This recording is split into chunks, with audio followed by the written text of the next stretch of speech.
Hello friends, नमस्ते YouTube में channel. तो आज આપણે બનાવીશું હળદર મીઠાવાળી કેરી। આ કેરી તમે આ રીતે બનાવીને તમે લાંબો ટાઈમ સુધી તમારે રાખવી હોય તો પણ તમે રાખી શકો છો। અને આ કેરી એટલી ટેસ્ટી અને સરસ બને છે કે તમે એક વખત બનાવશો ને તો ફરીથી પણ બનાવવાનું મન થશે। એટલી સરસ હળદર મીઠાવાળી કેરી આ તૈયાર થાય છે। તો હળદર મીઠાવાળી કેરી બનાવવા માટે જો મેં આ રીતની કેરી લીધી છે। કેરીને પહેલાં મેં ધોઈ સરસ સાફ કરી નાખી હતી। तो केरी ने पहला આપણે કાપી નાખીશું। આપણે કેરીની છાલને નથી કાઢવાની, આપણે છાલવાળી જ કેરી કાપવાની છે। તો જો આ રીતે આપણે કેરીને કાપી નાખીશું। કેરી લેતી વખતે એ તમારે ધ્યાન રાખવાનું કે એકદમ લીલીછમ કેરી લેવાની છે। કેરીનો ગોટલો એકદમ નરમ હોવો જોઈએ। જો કેરીનો ગોટલો એકદમ કાઠો હશે ને તો કેરી આ રીતે કપાશે નહીં અને કેરી સારી પણ નહીં બને હળદર મીઠાવાળી।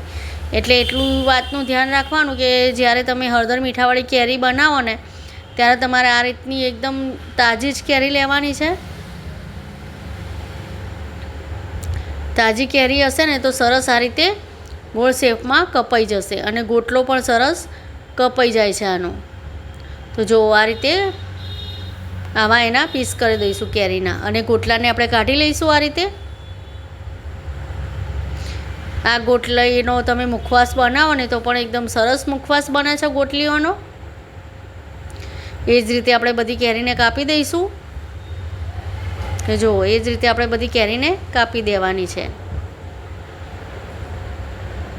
તમને મારો વિડીયો અને રેસિપી સારી લાગે તો મારી યુટ્યુબ ચેનલને સબસ્ક્રાઈબ જરૂરથી કરજો અને લાઈક પણ જરૂરથી કરજો। તો જો આ જ રીતે બધી કેરીને આપણે કાપી દઈશું। તો જુઓ આ રીતે સરસ કેરી કપાય છે।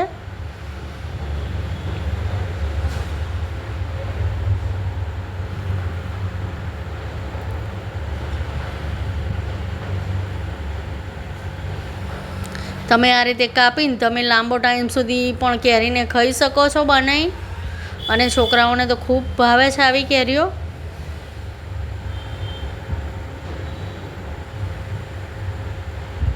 અમે નાના હતા ત્યારે સ્કૂલમાં આવી કેરીઓ બહુ ખાતા હતા, હળદર મીઠાવાળી।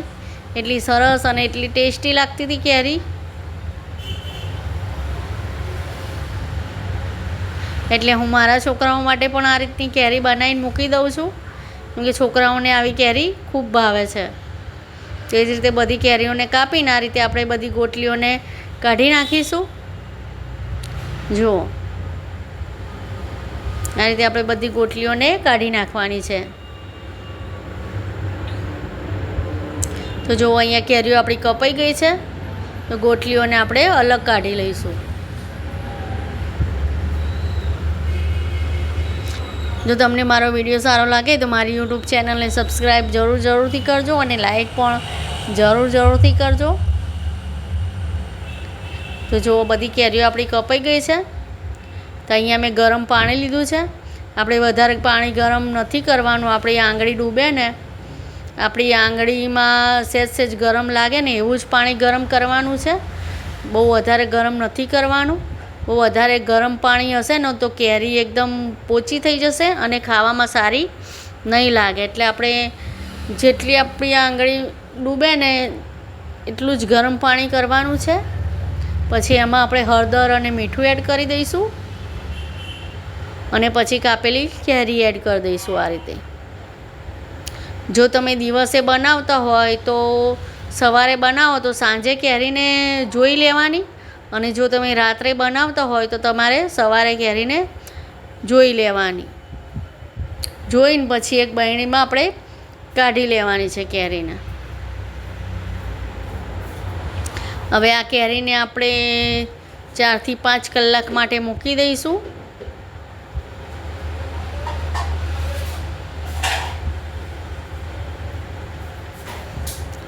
જો આ રીતે પહેલાં બરાબર આપણે મિક્સ કરી નાખીશું જેથી હળદર અને મીઠું સરસ અંદર કેરીમાં મિક્સ થઈ જાય। હવે આને આપણે ઢાંકીને 4-5 કલાક માટે મૂકી દઈશું।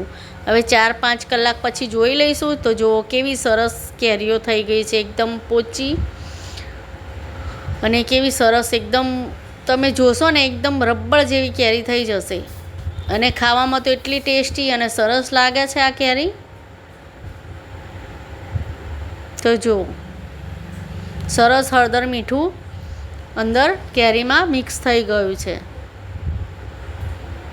આમાં તમે એટલું વાતનું ધ્યાન રાખજો કે પાણી તમારે વધારે ગરમ નથી કરવાનું. પાણી જો વધારે ગરમ હશે ને તો કેરી ચડતા વાર નથી થતી, એકદમ પોચી કેરી થઈ જશે.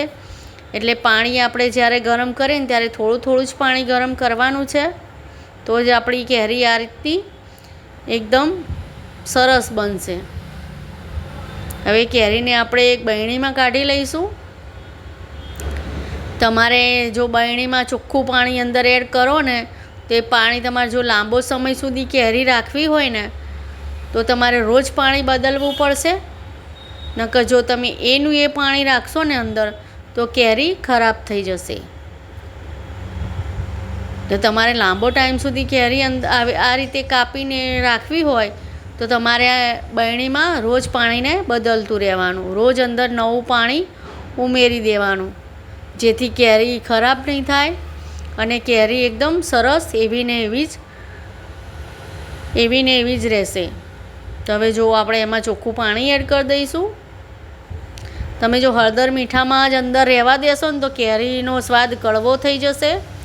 તેથી આપણે હળદર મીઠામાંથી કેરીને કાઢી લેવાની છે, પછી આ રીતે ચોખ્ખું પાણી અંદર એડ કરી દેવાનું છે. હવે આ બરણીને આપણે વાખીને મૂકી દઈશું. કેરી આપણી તૈયાર છે હળદર મીઠાવાળી. તમારે જો લાંબો ટાઈમ સુધી રાખવી હોય તો તમે રોજ પાણી બદલી દેજો, જેથી કેરી તમારી બગડશે નહીં અને સરસ રહેશે. તો જો આપણી હળદર મીઠાવાળી કેરી તૈયાર છે. આ રીતે તમે એક વખત બનાવજો, ખૂબ જ સરસ કેરી તૈયાર થાય છે.